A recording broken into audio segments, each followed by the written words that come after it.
Welcome to the Bootstrap Founder episode 252. Today I'm talking to Erica Schneider, writer, editor, creator, and business coach. She's an expert at building an authentic personal platform, and she's focusing on the long game. And yes, you heard that right, personal platform, not personal brand. We'll dive into this pretty fundamental difference during our chat today. Erica discusses her experiencing developing her personal audience and the business around it, and her current cohort program to help others do the same. And from the looks of it, that program is pretty successful. As Erica is already sharing her sales figures in public, I can see that it's well north of $20,000 in sales a few days after launch. If you want to learn how to do that yourself, listen to this conversation. A quick shout out to our sponsor, acquire.com. More on that later. Now, here's Erica. Erica, thanks so much for being on the show. When I go to your Twitter profile, and I've recently done this a lot because I really like your work on Twitter, the first thing that I see is that your header image up there, and it says, prioritize value, win the long game. And I really, really like that. It reminds me of the infinite game, the concept of the game that you just keep playing, and that's winning, right? Winning means getting to keep playing. And why is this something that people actually need to learn? Because most of us probably need to learn this, right? Why are we, when we are trying to build an audience or work on social media, why are we so focused on short-term wins instead of playing the long game? I mean, we're focused on that because that's what all of the gurus and influencers tell us to be focused on, but it's terrible advice, which is why it's in my banner. And it's why I talk about it so often. So like building a personal platform, which is my new name for personal brand, which we can talk about later. It's a long game. If you view it as, I need to reach this certain amount of followers, or I need to make this much money in this amount of time, you're giving yourself these really short-term goals. And it's, just to be real, you're probably not going to achieve that right away because so much of what people promise is going to happen is fluffy. So there's a good chance. I mean, most businesses don't succeed. So it's the same deal here. Most people that want to reach these like really lofty goals, they're not going to succeed. And then they're going to feel really bummed and start to feel deflated. They pretend that their ego is not involved, but everyone's ego is involved. Even if we say it's not, like it hurts if we don't achieve these goals, right? And if we don't have the followers that we want and we're not seeing the success. And so we will likely at that point quit, take a long break, or maybe turn into a character of ourselves that we don't really like online because we see that that's working for other people. So we go towards this.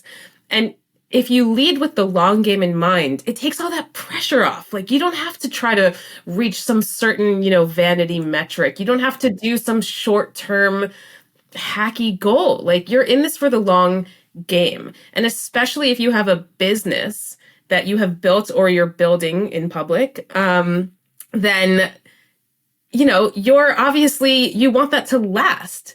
And so if you need to think of your personal brand, your personal platform as your business in that sense of like, this is me showing up as myself, representing my business, and I want this thing to last. So I'm going to play the long game. I'm going to make this sustainable. This is a marathon. This is not a sprint. It's going to have ebbs. It's going to have flows.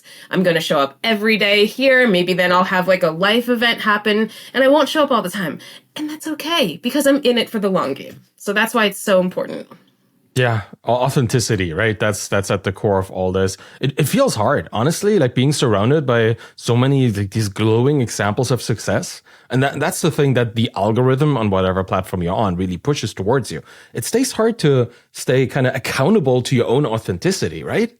It's so hard. Like it's the hardest part because especially if you're new, but even if you're not, even if you've been doing this for a while, like you and I, these people pop up all the time and the algorithm like shoves it in our face. And it's like, oh my God, I just had, a 2-day launch and I made $200,000 and now I'm sitting on a beach and like chilling and, freedom and all of this stuff. And I'm happy for those people that have had that success.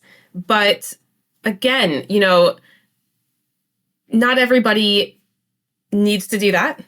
Not everybody will achieve that.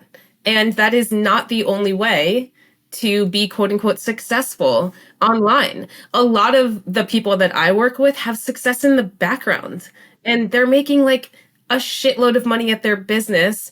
And it's not like you're not going to show up every day online and be like, I signed like 5 deals today for this and that, especially if you have more like, contracts and things that you can't necessarily talk about. But yeah, it's so confusing to see all of these people doing this stuff, and it almost makes you feel like you're kind of in like a popularity game and you need to like show off a bit. But yeah, if you lead with authenticity, and you are yourself and you're interacting with people that make you feel good, like it's also another way to just, not really give a shit about that. Like, yeah, okay, good for them.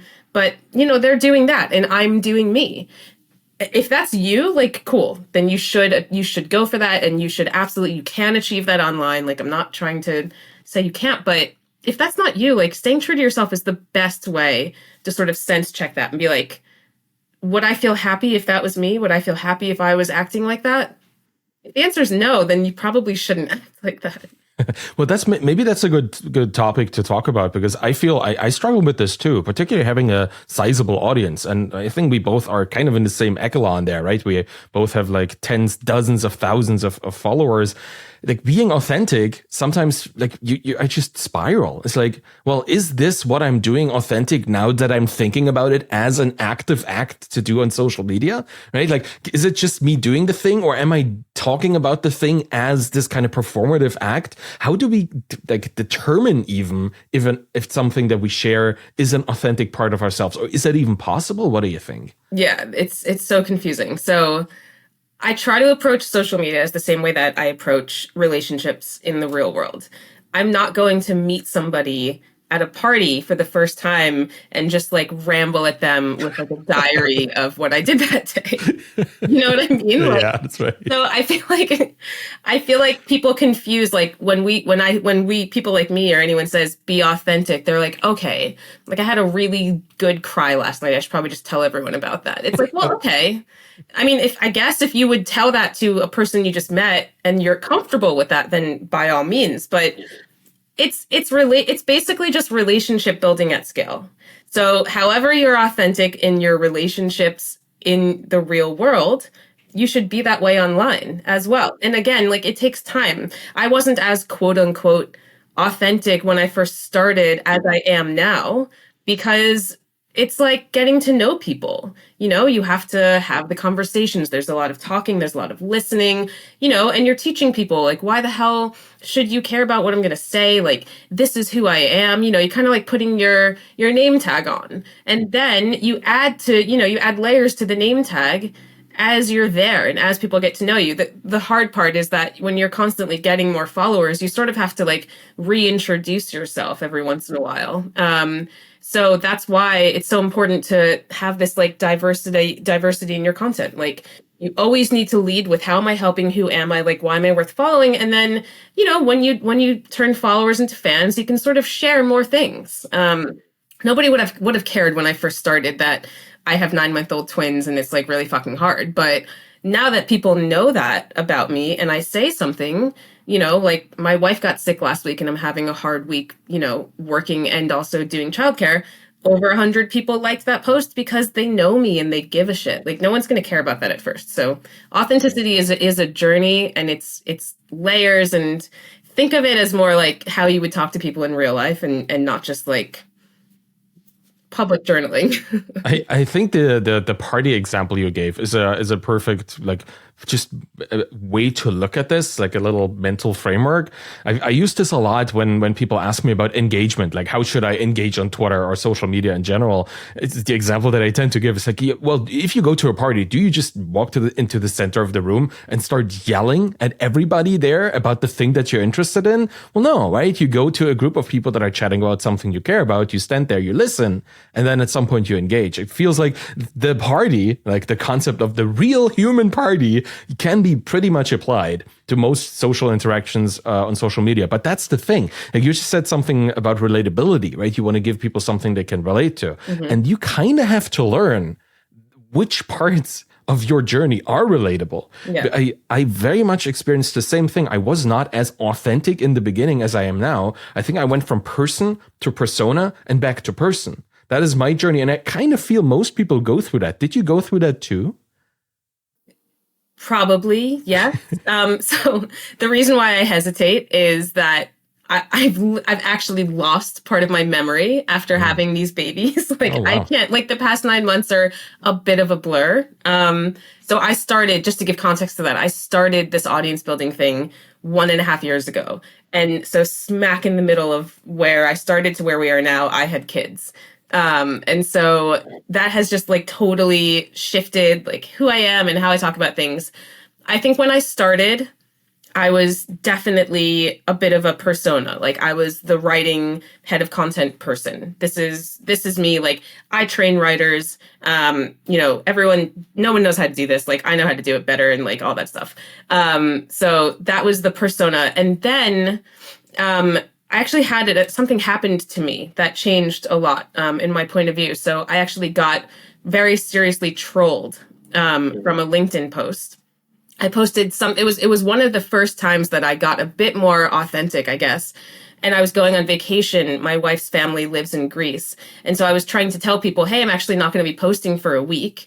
By the way, I would never do that now. I would just disappear and come back later. But like, I didn't know. And I was like, maybe I should tell people I won't be here. So I told them that, I'm going to this beautiful place in Greece. It's where my wife lives. Like, aren't I so lucky to have this view, essentially? And, somebody interpreted that as me bragging about my wife's family being very rich, which is very ironic because they have very little money. And it ended up on an Instagram meme page with 500,000 followers. And so 8,000 people basically told me to go die. And so when that happened, that actually paused my authentic journey because I was like, oh, I'm actually going to share absolutely nothing about myself. And I had and I can talk more about like that if you want me to, but I paused and I went back to the persona. But because I'd been doing this now for several months, it felt like boring. It was like, okay, I'm here and now I'm just playing this character of like writing Erica and I can't do what my next level of relationship building. So I had like an inflection point. Do I want to just stop altogether because this isn't fun anymore and I can't go a level deeper? Or do I want to say, absolutely fuck it, like fuck anyone that ever fucking comes for me again? Sorry for all the cursing, but Sorry. I'm just going to be me. I'm going to go even deeper into me. And I chose the latter option. And I'm glad I did because it's the only way that I enjoy showing up is because I can now talk about me without fear. But I understand because this happened to me. Like I understand there's a fear of if I share too much, what if someone comes for me? There's trolls, there's that. It's hard, it's hard. But I do think that naturally with time, as you start to share, like you're going to crave being more authentic. You're going to crave it. So I think I had a similar journey. Persona, to start and then person and then back to persona because of what happened to me. And now I'm like, oh, I'm just such a person. Like I don't have any time for any of this persona bullshit. Well, thank you for sharing this. And I am interested in how you dealt with this because that sounds like a pretty strong blow and like a very personal one, right? People becoming like envious or jealous or whatever it is and then acting it out on the internet. How long did it take for you to deal with this? Like what did you do to not completely throw everything away? Because I know people who just stop being on social media after something like this. Yeah. So I was just lucky that I had a really strong support group. So I was in Greece when it happened. Like I posted it, I got on a plane, I got off the plane and was like, no. Oh God.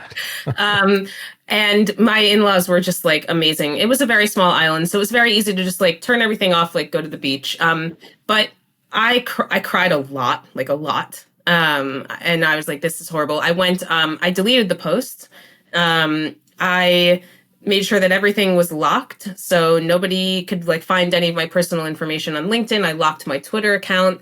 And I actually got the way I found out was a random woman I've never spoken to again.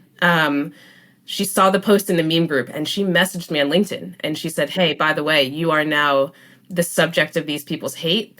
you should probably hide for a few days, essentially, Oh, because this wow. has happened to me. She goes, I was on the front page of Reddit once and it was horrible. And she goes, just lay low, it will pass over and they will find another target. So I was really lucky that I even knew what was happening because this stranger told me. I locked everything and I kind of just hid for a few days and called friends. My wife's friend is like a very big Instagram influencer. And so I called her and was like, how do you deal with all this hate? You know, like, what am I doing? Because I had like 2,000 followers. I was very small. And she told me the same thing. Just let it pass over. Don't respond to it. Don't say anything and they will move on.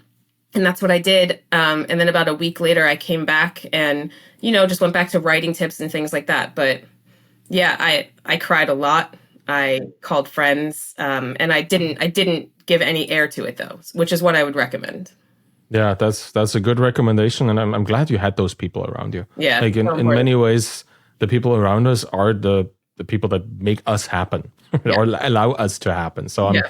I'm glad you had your support group that and also people who know this kind of stuff, like that influencer that just tells you to, yeah, this happens, and then Yeah. you just duck and cover and they go for somebody else. Yeah. I think that's good advice. How do you deal with maybe not the large things, but just the small everyday Twitter obnoxious people that you are probably much more than myself exposed to?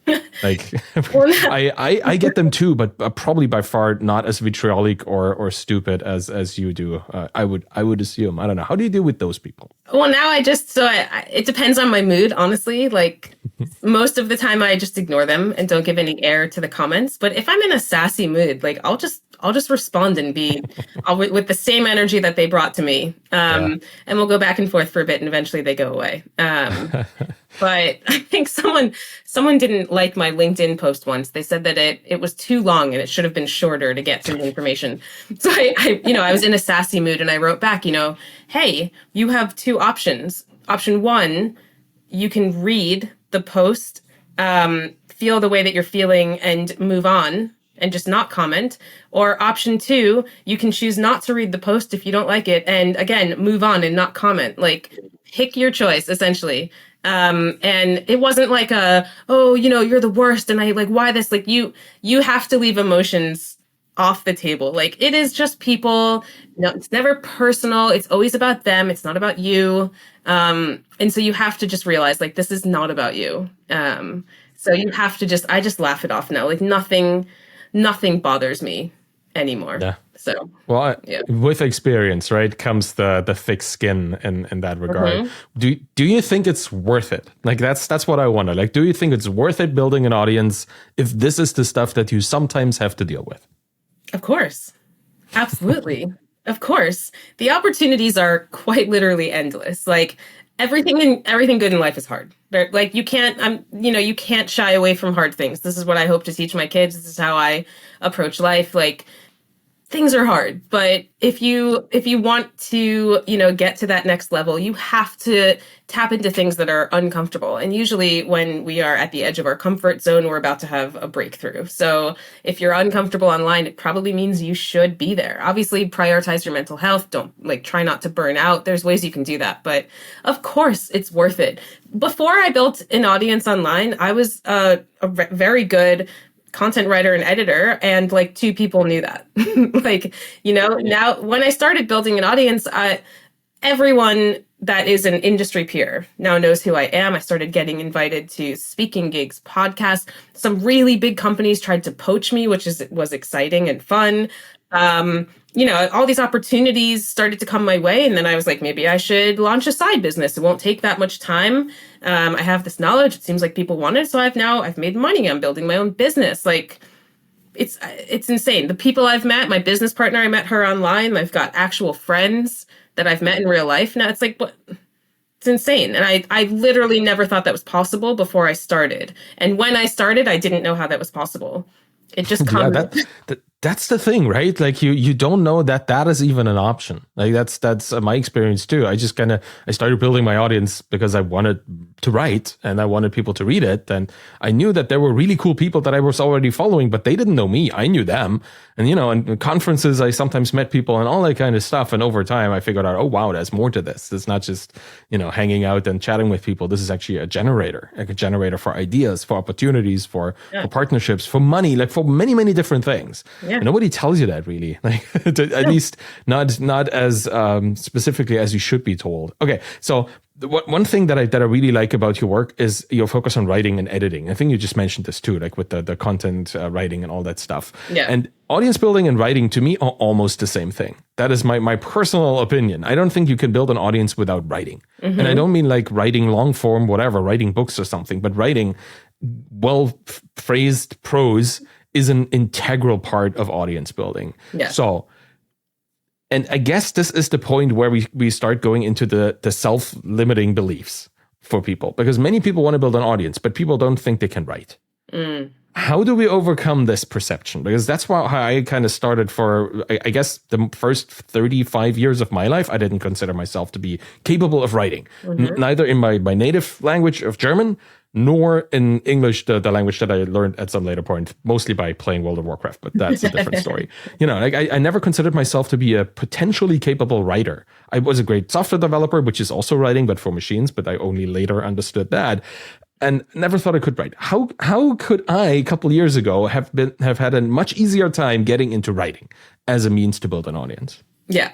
So literally anyone can be a writer. I think that the first limiting belief that you have to get over is that you need to be some sort of a grammatical expert in the English language to be a writer. Like, that's absolute bullshit. It's not just bullshit in short form, it's bullshit in long form. Like, nobody in the content marketing world that I also live in is paying attention to very, very high level grammar. So that's okay. It all comes down to really understanding marketing psychology. Like, that's the basis behind good writing, good content writing, not books, not journal articles, but you have to persuade people and tap into their emotions so that they give a shit about what you're saying. And I don't mean persuade, you have to do this thing that I'm telling you to do. My way of thinking of it is it's subtle persuasion. It's taking people on a journey. And eventually, if you've done such a good job giving them value, they're going to want to just naturally take the next step. That's, in my mind, I label that as subtle persuasion. Everybody is subtly persuading everyone in life too, so it's like not just, it's not just a marketing thing.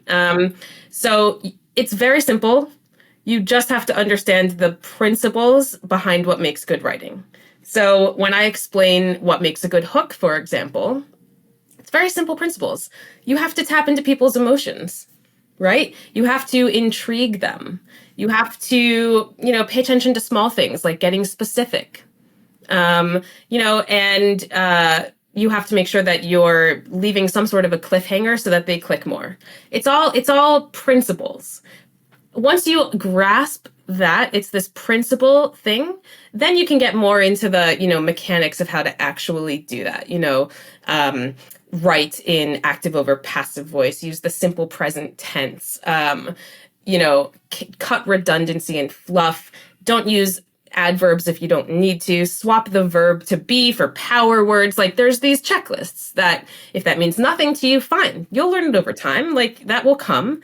But really, the idea is that you need to get people intrigued in what you're saying. And if you're brand new, usually you think that you need to tell people, I am this person with all this experience. I've got, 20 years of success in this and that. So therefore, pay attention to me. And that's not how any of online writing works. How online writing works is you have to make it you content, not I content. Yeah, that's perfect. I love that.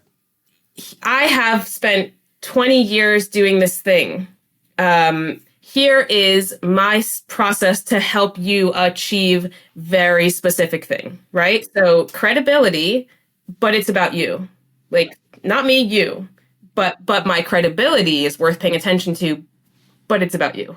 So it's a mix. Yes. I love that. Yeah. So sorry for interrupting you That's here, okay. but I think this is something that once you understand this, it becomes so much easier to talk to people in writing, right? Or because social media is effectively writing, super short form, but it is writing, right? When you spend 20 minutes on Twitter just typing things out, you have just written a little essay, but in many different, all the phrases are in different locations, right? Every reply is part of a larger thing. So it is writing, is what I'm trying to say. Yeah. And it starts, particularly in social media, it starts in your bio, in your profile. The thing you write about yourself and in your Twitter profile that you're trying to get people to read and then click on follow. And I tell people this a lot in the Twitter TED-Downs that I've been doing over the last couple of weeks. Like almost everybody has just something in there that says, I studied here, I did this, and now I'm doing this. And that's their bio. Mm-hmm. There's nothing in it for the person reading that bio. It's only just about the person that has the profile. And the successful people who build audiences are people who they have a promise. They have a promise of a future relationship right there in that bio. And that is writing. You can just easily say, follow along for weekly insights into this particular topic. And already you stand out from everybody else who just tells you which college they went to, right? That's where it starts. If you understand this, then everything you do can be something for other people. I really appreciate that. The problem that I had in the beginning, and that most people that I see who struggle with writing in particular have, is perfectionism, right? The idea that they need to craft the perfect thing. How does it get easier to write a draft, 80-20, good enough, and send it? Right? How can you convince yourself that that's okay? Look, Twitter is the best platform for that because 9 to 12 hours after you post, no one sees it anymore or gives a shit about you. That's right. So my phrase that I've coined for this is you need to develop experimental confidence. So just post, but with intention. So I have a big problem with when people are like, just start, like, just get started. It's going to be great. Like, okay, but you need to have intention behind that. It's a very subtle difference. But if you're just posting and you don't really have like an intention to pay attention to how it's going and how it makes you feel and what you want to say and where like, your path forward, then you're kind of just like posting for posting's sake so that you can say I've posted. If you post with intention, then post whatever you want, but pay attention to how does it feel? How do I feel after I posted that? Is anybody responding? What questions am I getting? Like, have people asked me something that is making me realize I need to clarify something more? Or is there a point that actually they're interested in that maybe I could go deeper on? Who am I speaking to? Who do I want to be speaking to? What am I passionate about? What are people relating to about what I'm saying? If you pay attention to all of that, post, pay attention, refine. Post, pay attention, refine. Like, that is how you start. The perfectionism, it doesn't matter. Like, when I'm editing people's work, a lot of times English is not their first language. And I will intentionally leave things that aren't perfect because it sounds like them. It's more natural to them. And I'll tell them, on the side in a comment, hey, by the way, if you want this to be quote unquote perfect English, you could rephrase this to say that. But if that doesn't sound like you, don't change it. That's okay. As long as the core message is clear, if it's about you, not I, if you have your credibility, but it's about you, everything that we just went through, the place that you put this word or that word, or if you have a little grammar error, it doesn't matter. Nobody cares. We are in the business of grabbing attention through emotions. Nobody on social media, unless they're an asshole, is going to care about specifically if you said it in the right way. It just doesn't matter. Yeah, that's great. Yeah, I love the fact that nobody's going to see it anyway. In some way, at least not after a certain while. But that kind of brings me to a thought here. The fact that nobody's going to see it, that is something people struggle with, right? Not getting replies, not getting views, not getting likes. And for most people who are just starting to build an audience, that is the reality of most of the tweets that they send. Because if you have 20 followers, and you send a tweet, 5 of them are going to see it, if at all, and it's in the middle of everybody else's tweets, and it's hard to get attention. How do we deal with this? The fact that when we're starting out on a social media platform, nobody's listening because nobody's connected to us just yet. Well, that's the problem right there. You need to go get connected to people. So it has absolutely, like, it's another big mistake, one that I personally made, that I think everyone makes it. If they don't make this mistake, they're lying. You think, okay, I've got this, like, I am this amazing head of content. Everybody should know that just by going to my profile and seeing that, that badge. And so when I say something about writing, these random people will listen. Like, absolutely not. So the only way that I started to build traction, and my advice to beginners, is go reply on people's posts. Like, everything in your first few weeks online, even your first few months, is about replying. The best way to get attention is on someone else's content that is in one of three categories. Your peer, so someone in your industry that is saying something that you can lend your point of view to, your ideal audience, so obviously whoever you want, and your ideal audience's audience. Right? So who are they? Like, go to their followers list, see who's following them. Like, are there people in that list that maybe could also benefit from some complementary information? Go intent, and there's a process to this, which we don't have time to get into, but intentionally find these people and strategically comment on all of their posts. So when I first started, the easiest way for me to get attention was to go to people that were also, kind of heads of content or owned their own marketing agency, who were posting advice that I had the experience to be like, I either agree, but here's my also unique angle, or actually kind of disagree with this, maybe a little bit contrarian. And that's hard to do at first, but you'll get there. Like, I'm super spiky and contrarian now, but that was not how it started. Like, that takes time. But the people that have something to add to the conversation are the ones that are going to get paid attention to. So you slowly do that. And then people are like, oh, you're here. Interesting. And maybe they'll hit follow. And then maybe they'll see your stuff and start to comment on it. And then, but you have to continue this commenting habit. I think when people start to see, success and people are seeing their stuff, they're like, oh, I don't need to comment anymore. No, that's a killer. Like, you always comment. Not only do the algorithms love it, especially on LinkedIn, but people love it. It's a social platform. Like, you don't want to be that person that just disappears and never engages, because then people aren't gonna. That's part of the authenticity thing. Like, people aren't gonna feel like you're actually there. It's just robotic. So, engagement. Start with engagement. Yeah. Once you detach because you think you have made it, you lose it. That's the thing, right? It's not just a social network. It's an organism, and the organism is continuously evolving, and people will kind of push you aside or just categorize you as one of those people that we're not interacting with anymore because they don't interact with us. That's a big deal. And I love the fact that you walk the walk here. I checked your profile earlier on Twitter, and 93% of the things that you do on Twitter are replies.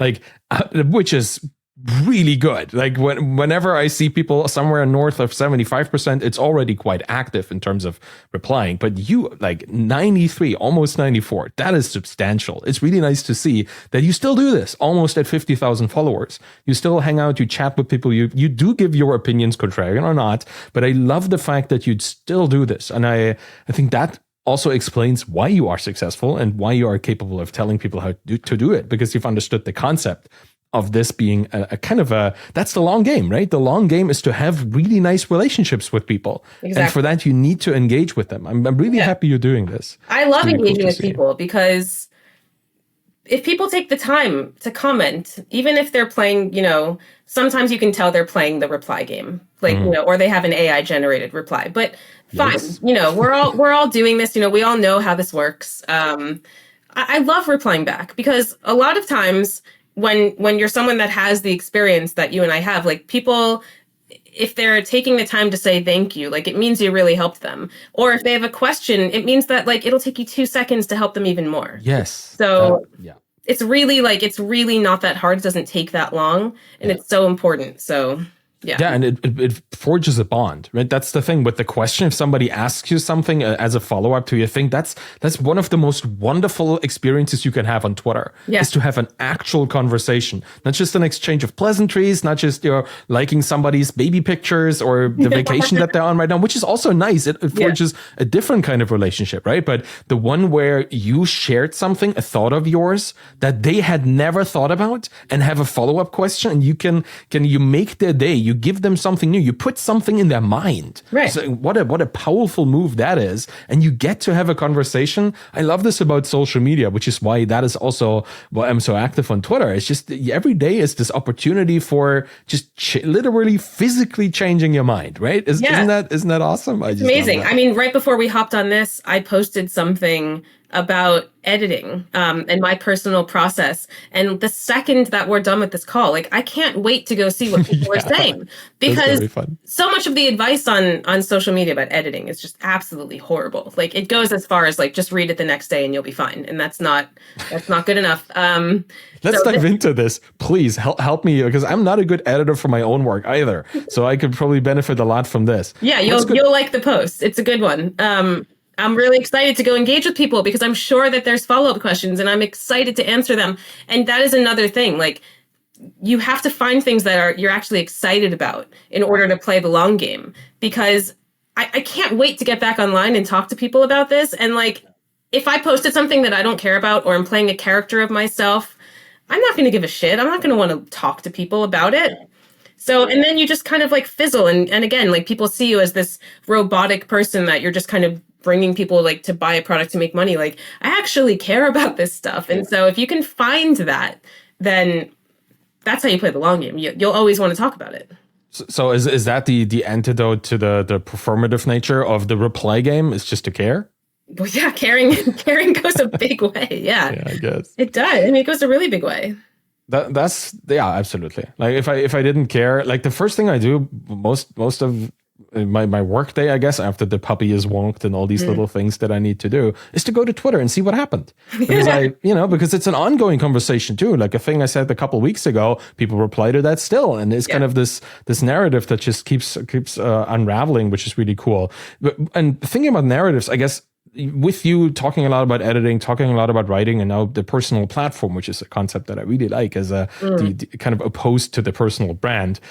Where's this going? Like most of us creators, and I would call you a pretty huge creator in our space, both in terms of the impact that you have on the community and the size of your following.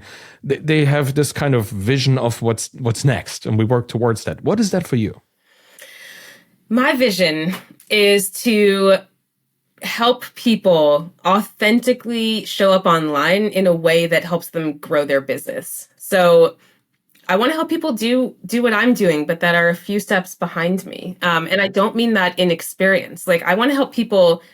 Most of the clients that I'm helping at the moment with Casey Jones, who's my business partner, they're older and they've got like 30 years of experience, and they're dealing with something that we call the curse of knowledge, where they have so much to share that they don't know how the hell to do anything, but they're potentially pivoting in their business, or they decided that they need to now join this online game. And so I want to help people from all walks of life, from beginners, but more so to people that have been trying to do this and are struggling because the advice out there is so bad and so templated and so samey and so growy. I want to help people that look at that and go, ugh, that's not me. Find a way to have fun online and build businesses in an authentic way, and feel comfortable overcoming this fear and going from persona to person and staying in person and finding that value in there, and then using that to build relationships and make money, grow their businesses. And so the reason why I can't stand the word personal brand is because when I think of brand, I feel like I'm productizing myself. And when I think of productizing myself, I think of the bros. I just can't help it. That's where my mind goes. You know, it's these people, men and women, who have a very photoshopped image of themselves, or maybe it's the AI Mid-Journey one where they're looking all like, ooh, at the screen. And they all use the same hooks. They're all selling the same thing. They're all talking about the same thing. There's a little personality, but you can tell they're just adding personality to play the game. Like it doesn't feel real. And they dominate the market here in terms of how you should be online. And I want to be the antithesis of that, but I don't want to just be known as someone who's an anti something. I want to be pro you, right? And so I see this as, I feel like revolution is a bit strong of a word, but something, it's a movement. It's a movement towards, people that have actual experience helping people that have actual experience do this, Yeah. right? Yeah, that's So so that's my cool. vision. Yeah. I love this, and the bro thing that makes perfect sense to me too. I know you have a history with the term and the fight against it, and that is super exciting just to look into as well. But yeah, like, have you considered dropshipping, like that kind of stuff? I just cannot handle this. Like, it's such a bizarre, reductive way of presenting yourself too, right? And I love the idea of turning this from brand into platform, because also as we are creators who exist on platforms, and this is kind of where my mind goes here, the Yeah. Twitters, the LinkedIns, and all that, the brand feels like it's something that is just glued on top. I think your visualization of it, that the mental model of something that people just like kind of slather a little bit of their personality on top of, but not too much, right? For it to still work, for the template to still work. That's the old way of presenting yourself on social media. Yeah. But now what you're really building is a platform in itself that stands maybe slightly on top, but at least with many different legs on all these other platforms on which we express ourselves and share the things that we care about on social media. The term makes perfect sense to me, and I love the fact that that's what you've chosen to look into. It's really cool. I would love to see a visualization of what you just described, because that's really cool. I'm picturing like a big, Yeah, you know, it's kind of like an elephant with more legs than just a couple, and you sit on top of it, right? Like it's kind of like it's kind of monsterish, but it feels like you need to have solid footing in many different areas to be independent, really. Right, as a creator, as somebody, even a business owner, like, you need to be not just present on one platform. Like, if you rely exclusively on one dependency and they go out of business, your business is pretty much done for as well, right? Yeah. So diversification happens on many different levels. So what shape is this going to take? Like, right now, you're sharing a lot, you're writing a lot. Where's this going? Is this going to be like a course or a community? Where are you heading with this? Yeah, so that is a work in progress. But for the next step, Casey and I are launching a cohort the first week of November. And it's going to be a live in-person training. By in-person, I mean online. But eventually, actually, it'd be really cool to do actual in-person stuff. Cool. And it'll likely be 4 weeks. And it's going to be us taking you through the journey of figuring out exactly who you're speaking to and your positioning and how you want to position yourself, your strategy for showing up online. So the engagement process, and getting in the minds of the right people. And then your content pillars. What are you talking about? How do you talk about that? How do you incorporate I while making it you? Because that's one of the most important parts. And then, more specific, like social writing stuff, but not too crazy. I mean, there's other ways that you can learn all of that for free, but really it's the mastering of the editing part. Like, how do I make sure that what I've just presented is actually going to make an impact, which is kind of what I talked about today. And so we'll be running that cohort in November. And from there, I think it'll be, potentially a community down the line, a bunch of self-serve on-demand courses for people that don't love cohorts, and we'll see where it goes from there. We'll see. We're going to build this in public. So yeah, that's why I was going to ask you next. So I'm glad you're mentioning this. Like, you're going to be sharing the process and the learnings of the whole thing. That's cool. Absolutely. Yeah, absolutely. I think starting next week, we're going to have a couple master classes as like a test run up to the cohort to sort of show people, like, this is what you'll be learning. And if you want to learn more, come to the cohort. And when that's done, absolutely, we're going to do a retrospective on how did those master classes go? How did it influence what we're going to put into the cohort? When the cohort's done, it's going to be, how did the cohort go? What did we learn? What does our audience really need? And how did we help them? And how are we going to pivot in other ways to help them? And yeah, I want to talk about all of it in public. Yeah. Yeah, that's going to be exciting, right? That's going to be cohort 1, and all the learnings from that's going to go into cohort 2, hopefully. Yeah. One question that I have as somebody who also is playing or toying with the idea of turning my more written knowledge into some kind of active cohort course, and how did you decide, like, the format of this? Because as a creator, particularly as a writer and editor, you have a lot of ways that you can communicate the things that you know, right? You could write books, you could do like just self-paced courses, you could do video stuff, you could do audio stuff, you could do a podcast series on this for that matter. So yeah, like, how did you get to this decision to make it a cohort thing? So the best part about a cohort, because we've actually run 2 cohorts already, but that was called impactful social writing, and we're pivoting. So now we have to do another one. And the reason why is we learned so much from the first two, which is why we're pivoting, that we now, it's the best way to test ideas in real time with real groups of people. So yes, you can test ideas with writing, but if you actually, like, when you can see people's faces and you can see how it's helped them, and you can have these back and forths, and they'll ask you questions that you can then go deeper on and then go, oh, okay, that's something. You take all of that knowledge, and that's what you then bundle into something that's self-serve. So it's the test before you build model, even though it's incredibly valuable in and of itself. I don't want to be in the business of running cohorts every month. Like, that is, they are, from personal experience, they are incredibly exhausting. And especially if they're going to be 4 weeks long, it's a full-time commitment. So I think it's just the best way to make sure that what you're doing is having that impact that you want it to do. And then you can do self-serve models from that. And then, from there, who knows? Maybe, I think you should always be interacting with people about these things, though, whether it's one-on-one or two-on-one or small group coaching. Like, it's important to get that live feedback. Yeah, thank you for sharing this. This is really cool. Like, also understanding that it's not going to be like an ongoing, like, churning out cohort after cohort, but it's like it's kind of an MVP, right? You have your minimum viable info product, MVP, I guess. Like the thing where you look for the resonance of the thing, of the content, of the individual units, and see what works well, what doesn't, what needs refinement. And you can then take that into other products, into other perspectives on the same thing. That's a wonderful perspective to have, like, for your own journey. I have lots of questions, but two questions. Would you do this all by yourself as a solo creator? And I guess secondary, like, do you already have a plan laid out for how you're going to use these learnings? Like, is there a book in the future, or is there like a self-paced thing, or will you decide that when you're done with it? So to answer the first one first, absolutely. The reason why I've teamed up with Casey is that we both truly believe that if you want to have success, you can't just be a writer. You also can't just be a strategist. So Casey's got decades of experience in business growth strategy.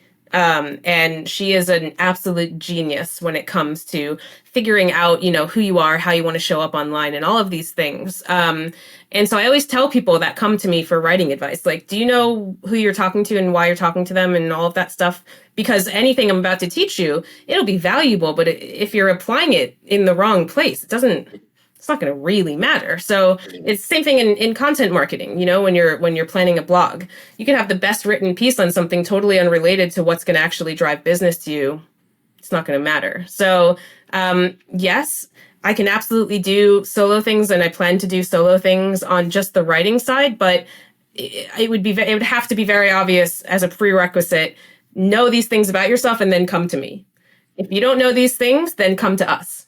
If you don't need writing help, but you need help with that, go to Casey. So I imagine, I'll have my thing. I have my thing already, but it'll be more obvious. So websites and things that we're still building. I have my thing. Casey has her things, but we come together. And I think that's really powerful because so many people do one or the other.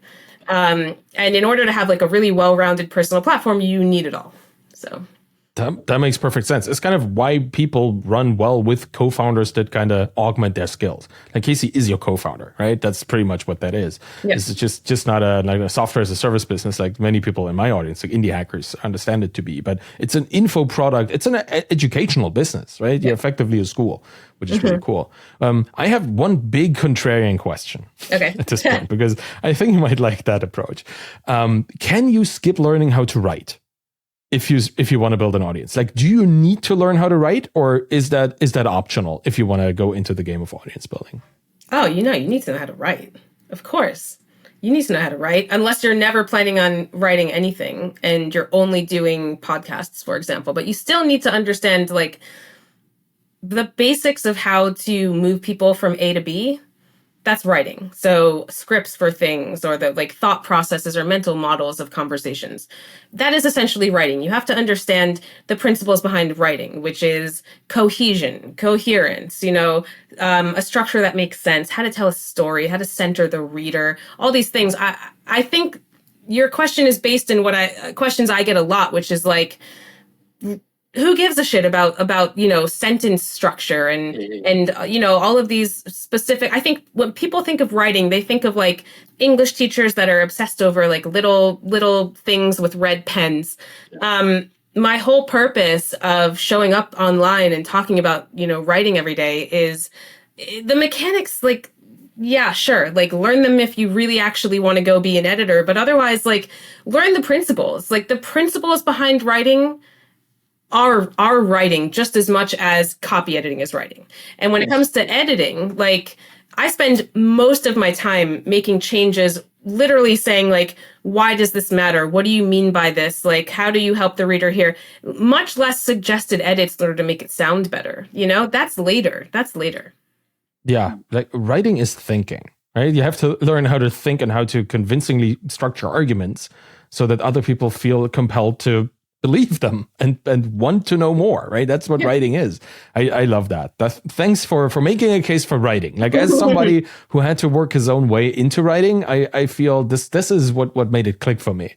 Is that writing is just thinking clearly and then conveying it to other people. Yeah. So if you don't want to learn that, then why are you like conversing with other people, right? That's kind of where writing is important. The only thing that I see often enough, unfortunately, in people, even experienced people, and I bet you also have run into those people, they have experience of decades of being an expert in that particular field, yet they think the people around them, they already know this kind of stuff. What do I even have to say? Like, the things that I know, like, they're not going to be a big contribution. I would rather not write about them because I think people already know them. How do we deal with this kind of self-limiting belief, obviously? Literally, the answer is nobody else is you. So nobody else has your specific experiences, your specific point of view. So that is the answer. Every single time you think someone else has said this already, cool, but like, cool, you experienced the same exact thing that they experienced. What was the moment that you experienced that? What's your story? No one else has that. Because I felt the same way when I first started. No one else needs to hear about content writing on social media. Everyone talks about that. But when I really reflected, I thought, like, what am I most passionate about and what can I add to this conversation that I don't see a lot of?